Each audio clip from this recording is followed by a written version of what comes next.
12.8M agad sa TikTok, FB, IG Vice pinaiyak mga Pinoy sa piliin mo ang Pilipinas, trend.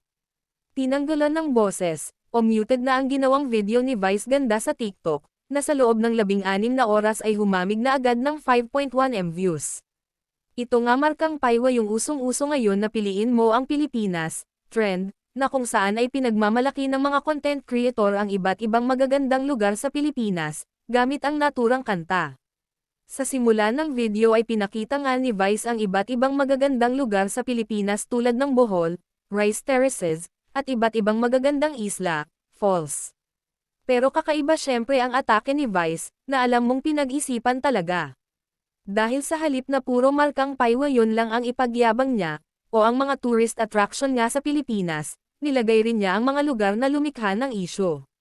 Pinakita nga niya na kunyari ay nagpunta siya sa mga lugar na markang paywa yun. Tulad ng matinding traffic sa EDSA, na puno ng polusyon. Sa simula ng video ay pinakita nga ni Vice ang iba't ibang magagandang lugar sa Pilipinas tulad ng Bohol, rice terraces, at iba't ibang magagandang isla, falls. Pero kakaiba syempre ang atake ni Vice, na alam mong pinag-isipan talaga.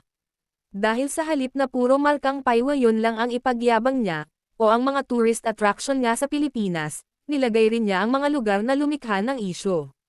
Pinakita nga niya na kunyari ay nagpunta siya sa mga lugar na markang paywa yun. Tulad ng matinding traffic sa EDSA, na puno ng polusyon. Meron ding eksena na nasa jeep siya at ramdam ang mainit na panahon, at mga eksena ng mga pasahero sa jeep. Meron ding rally tungkol sa pag-phase out ng mga jeep sa Pilipinas, at kitang-kita ang malungkot na mukha ni Vice. Meron ding monumento ni Jose Rizal, na nilagyan ng building sa likod. Hindi rin kinalimutan ang pagkakaroon ng resort sa Chocolate Hills.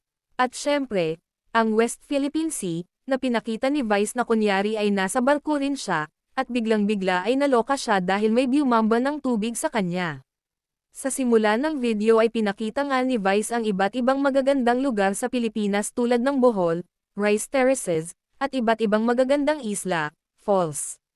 Pero kakaiba syempre ang atake ni Vice, na alam mong pinag-isipan talaga. Dahil sa halip na puro markang paywa yun lang ang ipagyabang niya, o ang mga tourist attraction nga sa Pilipinas, nilagay rin niya ang mga lugar na lumikha ng isyu.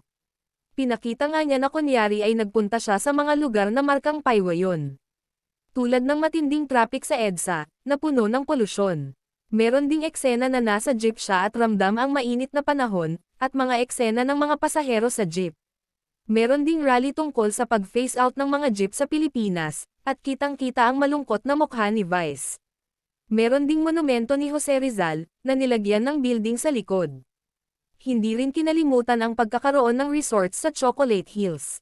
At syempre, ang West Philippine Sea, na pinakita ni Vice na kunyari ay nasa barko rin siya, at biglang-bigla ay naloka siya dahil may bumamba ng tubig sa kanya.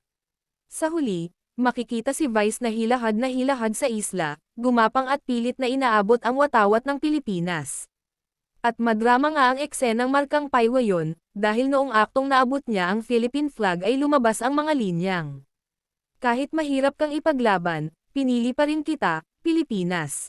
Halo-halo ang emosyon ng mga netizens sa post na markang paywa yun ni Vice.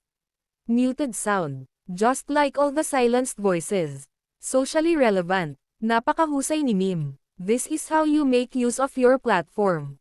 Humor dagdag social awareness. Only Vice Ganda. This is how you use your influence. For someone who strives for rights of people who are oppressed in society. It's impressive that she used her big platform to tackle a topic that many people could see. Si Meme yung humabol sa deadline, pero siya ang highest score. Siya nga pala, pinost din ni Vice yun sa Instagram, at sa oras na ito, humamig na markang paywa yun ng 3.8M. Samantalang sa Facebook ay humamig na rin ito ng 3.9M views. At syempre, tuwang-tuwa, pering-puri rin si Vice ng mga kapwa niya artista. Exactly. Such a serve ma, Bretman Rock. The Message, Ann Curtis. Meme totoo lahat ito. Ang galing ng pagkwento, Jolina Magdangal.